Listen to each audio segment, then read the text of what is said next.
There's a common mistake that I'm seeing more and more when I'm working with couples, and that is that when conflict arises, we tend to go into trying to deal with the conflict. And what happens is we're going into the mind to try and solve something that is an emotional thing. And what happens is too that it spins us more and more into negativity, more and more going down the rabbit hole. If things are escalated, they're never going to end that well.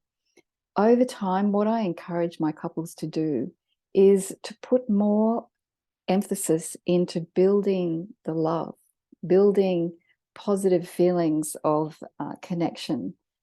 And even though that might sound like, oh, that's just going to, this positive thinking thing, it's not that.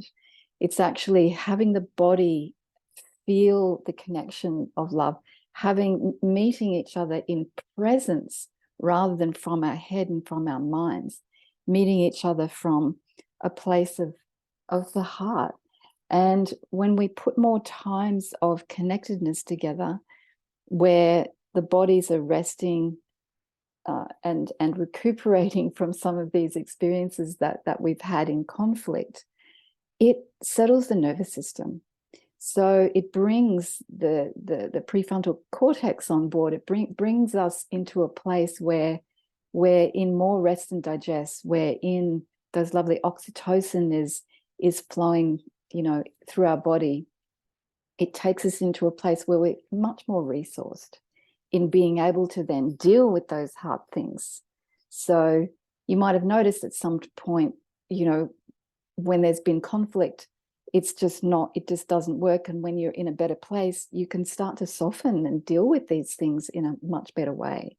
So that's what I always say is put more love into your relationship, put more love into your connectedness. And that is going to be balm for these times in dealing with some of these tough things.